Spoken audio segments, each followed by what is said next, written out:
What's going on? So it is Saturday, March 9th, 2019. I had a very interesting week at work. Basically, I got really less motivated. I got punched in the face, I feel like, at work because I think I fully started to engage with what it is I'm actually expected to do at my job, instead of creating, little side projects for myself that focus on things that I'm already good at, that I already like to do. So instead I fully, this room, man, it's right next to this construction site and it's right next to the fire station. So there's and a loading dock for this place. So there's constantly, backing up sensors and bulldozers outside and fire trucks going off. So that's definitely going to make things interesting when I'm trying to film YouTube videos.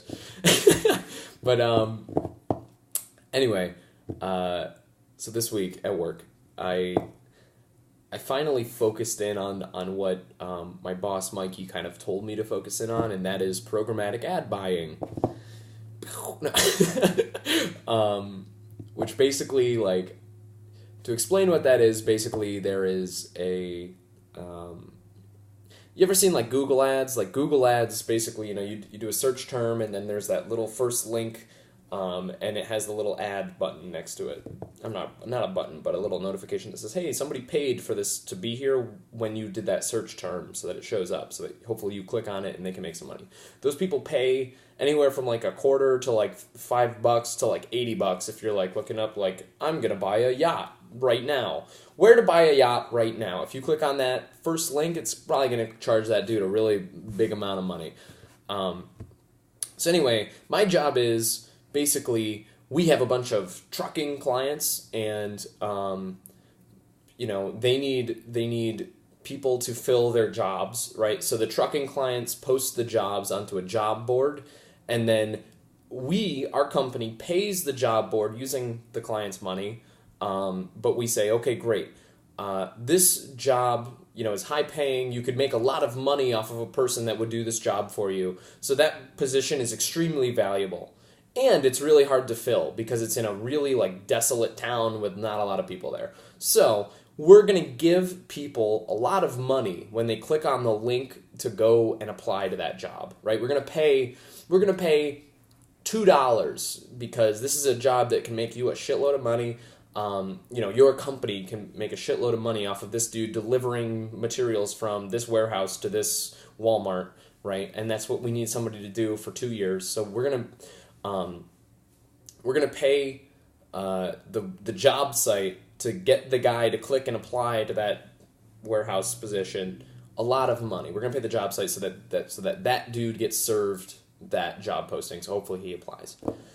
And so basically, what my job is I look at a big list of job postings from different employers, and I look at a big list of different job boards like ZipRecruiter or Indeed or Google Jobs, or I don't know what other big ones are there. Monster.com, Nuevo, Talroot. I mean, there's a ton of them. There's 30 that we actively use, and I have to say, okay, cool. ZipRecruiter for this particular job is performing really well, so we're going to give them a lot of money. And Indeed.com not performing that well, so we're not going to give them that much money. And from a strategic standpoint, it's interesting. You get to make a lot of strategy choices, and so you have a budget of certain X amount of dollars, and you need to pay that. You need to allocate that X amount of dollars to get the most applies, but not too many applies. But the most applies, you need to satisfy the client's needs, given their budget, and do that in the best way possible. So from a strategic standpoint, it's amazing. Okay, amazing. The part that I did this week, though, that I really struggled with was the implementation of the strategy once you do the strategy, right? Basically, once you decide, okay, cool, I need to spend more money universally inside of this campaign, so I'm going to increase my bids by 10 cents for every single campaign inside of this employer. Basically, you have to go through and manually change like 400 line items because the program like doesn't let you automatically add 10 cents to everybody. You have to go in and you have to say, click plus 10 cents, right? So, okay, so click from 45 cents to 55 cents, enter. Then you have to go to the next one, click from 65 cents to 75 cents. And then you have to go to the next one. From this one ran away, this one's performing too well, so from $1.15 down to 89 cents, right? Enter. And it can be horrible when you're just doing that part, right? And so I talked to my mom on the phone, and I had a really long conversation with her, and I hated myself because I was complaining about this position that I worked so hard to get, right? And I was like, because I don't like complaining. Complaining's horrible. There's nothing good that comes from complaining, right? Like, the time that you spend complaining about your job, you could be doing other things to like get better at your job so you don't hate it as much, right? You can be isolating exactly what you hate about it so that then you can like come up with a strategy to make that thing not so bad. And eventually that's what I did, but I did have a long conversation on the phone with my mom where I was just bitching. Just like, they told me this was going to be a marketing position, and it's not a marketing position. I mean, it is a marketing position, but it's like the most boring part of marketing, and I fucking hate it, right? And like, I told her this story of, there's an old Sherlock Holmes short story about this guy. I don't know if this is from a short story about Sherlock Holmes or whatever. I think this is like part of the mystery or whatever. But I just remembered this story because I thought it really resonated with me and meant a lot to me. There's this story of this dude who sits in a room. He gets offered this job to sit in a room and transcribe the dictionary, right? So basically he has a dictionary in front of him, and his job is to, by hand, write the dictionary on this other book, right? And he gets paid like an astronomical amount of money, like $1 million a year or whatever, some crazy amount of money. And so the dude, like, for the first, like, week of the job, he's like, yeah, like, he goes in, he's, like, writing the dictionary, gets through the A's, right? He goes on to the B's. And by the second week, he, like, is kind of miserable, right? Like, because he realizes, like, he has no meaning in his life, right? He has all of this money, and he doesn't know what to do with it. So he goes out and he spends a bunch on it. Blah, blah, blah. He goes out, he spends a bunch of money, gets all the stuff that he thinks he wants, and he has this amazing life. And then he comes and he does this 9 to 5 where he just transcribes the dictionary. And the short story ends with him killing himself, I think, or somebody like murdering him or something like that. But I always thought it was a better story because the dude killed himself. And I thought that was an amazing story. And it goes back to 1984, right? I'm sorry, not 1984, Brave New World. Goes back to the idea of Brave New World, right?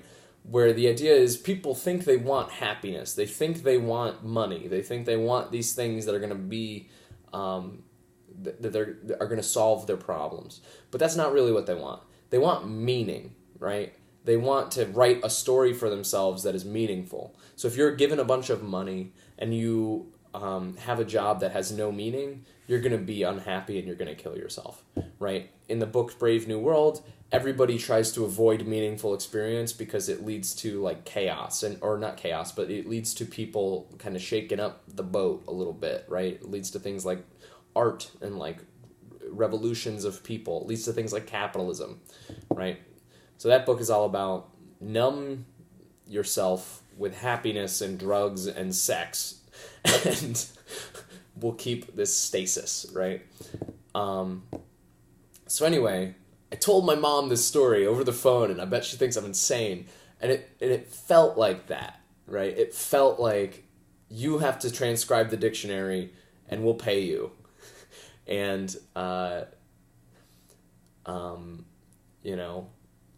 it's this totally meaningless thing. And I thought about that for a long time, and I thought about, like, that's such a horrible way to view that, and if I view that, I'm going to be like that dude, I'm going to kill myself. I'm going to have a meaningless life and kill myself. So, I tried to get some perspective on it, and I realized a couple things. Number one, there are easier ways to go through and change those bids than going through every campaign individually and doing that. So I tried to improve that process so I didn't have to do that and grind away mindlessly adding 10 cents to stuff. So that was number one. Number two was the idea that, this is temporary, and if I show that I have value and more value in other places, then I can get out of this. And also, I can use this to fuel, if I hate it so much, I can use it to fuel my own passion on the side, right? If I truly can't stand it, if it's like transcribing the dictionary and makes me want to die, then I can use that as power and motivation to get out and do my own thing. And through those two things, number one, improving the processes to make this better on me so that I can actively think and think creatively and creatively problem solve instead of just mindlessly entering numbers. And then also, this is fuel to go do and grind away at the thing that you think that you love. That made it a little better. And that was good for my mom to hear, I think. So, but I did complain for a while.